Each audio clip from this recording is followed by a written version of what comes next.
68 élèves sont montés sur la scène pour recevoir leur diplôme en master. Ils ont donc maintenant un niveau Bac+5. Eurecom est une école d'ingénieurs en télécommunications. Cette école située à Sophia Antipolis fête ses 20 ans. Et pour cette date anniversaire, Eurecom a choisi la principauté pour la remise des diplômes, en partenariat avec la Fondation Prince Albert II. Une remise en présence du souverain, le prince qui a remis personnellement son diplôme à la major de promo. Cette année, cette promotion est parrainée par Monaco Télécom. Pour nous, l'avenir des télécoms, ça passe par les nouveaux ingénieurs et les talents qui se développent dans ce domaine-là. Et donc d'accompagner des nouveaux ingénieurs du monde entier pour une entreprise qui se veut à la pointe des télécoms et qui travaille dans le monde entier, c'est un symbole qu'on a trouvé particulièrement intéressant. Une promotion de 68 élèves comprenant 17 nationalités différentes. Des États-Unis à la Norvège, en passant par la Roumanie ou encore le Brésil.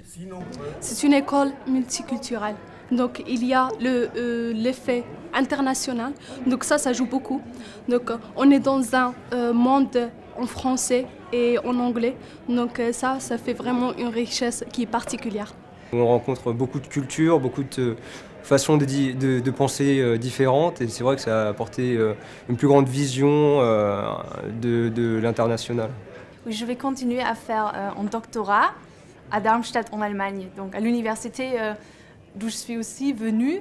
J'ai trouvé beaucoup d'amis et j'espère qu'ils vont m'accompagner pendant toute ma vie. J'espère que je vais les revoir, par exemple à Paris ou même aux Indes, qui sait. Hein. Il faut dire, elle ne le savait pas jusqu'à il y a une demi-heure. Hein. Donc quand elle est arrivée ici, je lui ai dit, tu es la meilleure étudiante. Les étudiants d'Eurecom, c'est ce qui est un peu spécial, ils viennent de tous les pays d'Europe, donc aussi le nom. Pourquoi ils viennent de tous les pays d'Europe? Parce que Eurecom est un consortium de 7 universités, donc 6 universités européennes et de 10 industriels.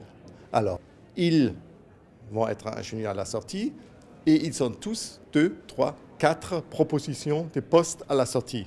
C'est un peu l'élite technique et scientifique dans ce domaine. Parmi ces diplômés en master, certains vont entrer dans la vie active et d'autres vont poursuivre leurs études pour obtenir un doctorat. Quoi qu'il en soit, en 20 ans, Eurecom aura formé plus de 1500 ingénieurs en technologie de l'information et de la communication.